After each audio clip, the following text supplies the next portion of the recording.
हिमायतनगरचा उपनगराध्यक्ष म्हणून विनोद गुंडेवार आणि सर्व दोन्ही शहरातून जनतेच्या आशीर्वादावर निवडून आलेले सर्व महाविकास आघाडीचे नगरसेवक, या सर्वांचं मी प्रथमतः खूप खूप मनापासून अभिनंदन करतो, त्यांचं या ठिकाणी स्वागत करतो।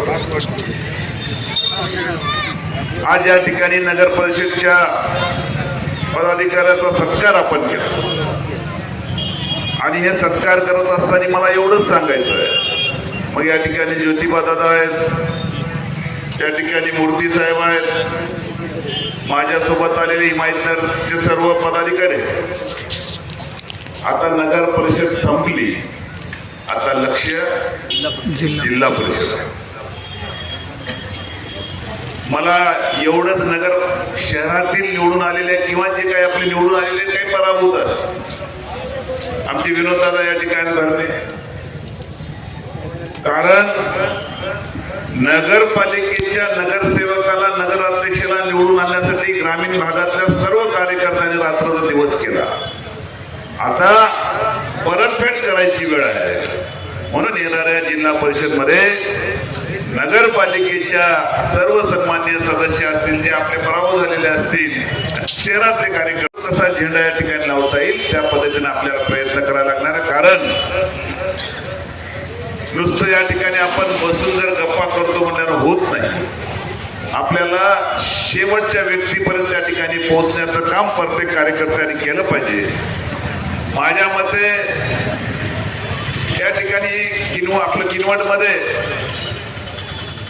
कारण ज्या पद्धतीनं माझ्या मते त्या ठिकाणची रणनीती आखली होती आणि त्याच्या त्या रणनीतीला आपण सर्वांनी त्या ठिकाणी साथ दिली, त्याचं हे फलित आज तुम्हाला त्या ठिकाणी मिळालं। म्हणून कारण प्रत्येकाने उमेदवारी देत असल्यास सगळ्यांचं समाधान होत नाही आणि आपण जर समाधान नाही झालं आणि त्या ठिकाणी एखाद्या वेळेस नाराजी मनामध्ये आणली आणि काय राहते त्यावेळेसचा ज्योतिबाचा वेळ फार नाही, जे डोकं गरम झालं की ते काय त्या गरम डोक्यामध्ये वेगळ्या मार्गाने तो विचार करते आणि त्या ठिकाणी राग मनामध्ये धरून वेगळा त्या ठिकाणी निर्णय करून वेगळा त्या ठिकाणी म्हणजे आपल्याच माणसाला तिकीट न मिळाल्यामुळे नाराज होऊन त्या ठिकाणी विरोधात काम करण्याचा प्रयत्न करतो। पण ज्यावेळेस विरोधात काम केल्यानंतर पुढची घटना घडून गेली, त्याच्यानंतर ते पस्तावते, कारण एखाद्या वेळेस चुकीनं जर पुढचा माणूस निवडून आला तर ज्याने समजा नाराजी होऊन त्या ठिकाणी बाजूला जाण्याचा प्रयत्न केला त्याला सुद्धा ते म्हणत नाही की तुझ्यामुळे मी आलो, म्हणून त्याच्यानंतर त्याला पश्चाताप होते की मी केलेलं फार चूक केलं, पण तोपर्यंत वेळ निघून जाते। म्हणून तुम्हाला एवढंच सांगायचं आहे मला, ठीक आहे, सगळ्याचं समाधान होणार नाही। आता आमच्या उपाध्यक्षांनी सांगितलं हे करत असताना बेबीताईला तुम्ही जास्त त्या ठिकाणी प्रेस घेऊ नका, कारण खरं आज प्रदीप नाईक साहेबांचे म्हणजे फार जिव्हाळ्याचे संबंध होते। आजही त्या व्यक्तीचं नाव या किनवट भाऊमध्ये कुठेतरी सर्वसामान्य त्या ठिकाणी एखाद्या दिवस आपण पुण्या दुकानावर पानपट्टीवर कुठेतरी उभा राहिलं तर त्या ठिकाणचा जो व्यक्ती सुद्धा प्रदीप नाईक साहेबांचं नाव आलं त्या ठिकाणी आदराने त्या ठिकाणी त्यांनी म्हणजे साहेबाबद्दल मत व्यक्त करते। आणि हे त्यांनी केलेल्या कामाची, त्यांनी जे जनतेसाठी स्वतःला वाहून घेतलं होतं त्याची ती आज आपल्याला उणीव वाटत आहे। म्हणून मी एवढंच सांगतो, किनवट माहोलमध्ये आजही सांगतो तुम्हाला, ज्योती दादा आहे त्या ठिकाणी, बहिणी आहेत, तुम्ही सगळेजण त्या ठिकाणी जर एकोप्याने सगळीकडे जिल्ह्यामध्ये जर या ठिकाणी जर केलं तर मला वाटत नाही येणाऱ्या जिल्हा परिषद विरोधकाची सत्ता येईल आपली त्या ठिकाणी निश्चित त्या ठिकाणी अध्यक्षिका तिथं झेंडा आपला लागल्याशिवाय राहणार।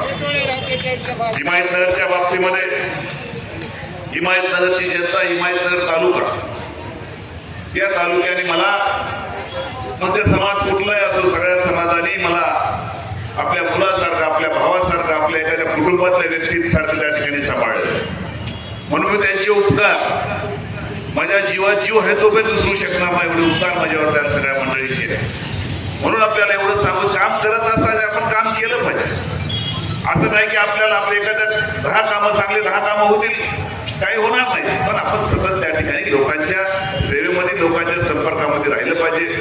निश्चित त्या ठिकाणी इथून आता एकच लक्ष, एकच ध्येय मनामध्ये ठेवलं पाहिजे, जिल्हा परिषद, जिल्हा परिषद, जिल्हा परिषद. आणि करंजच्या बाबतीमध्ये मला माहित आहे आता त्यांनी, मला वाटत नाही किनवटला काही निधी कमी पडू दे. त्याला कसं काम करून आणायचं मंत्रालयातून त्याचा त्याला पूर्ण अभ्यास. कारण अतिशय त्या ठिकाणी काम करून देण्याची एक त्याच्याकडं कसं हे करायचं हे गेल्या मी 5 वर्षात माझा त्याचा अगदी जिव्हाळ्याचा संबंध झाला. मी आमदार असताना म्हणून एवढं सांगतो करायला की किनवाटून जाताना हिमायतवरून तुला जायला लागते, त्याच्यामुळे हिमायतला सोडू नको, हिमायतला सोबत ठेव.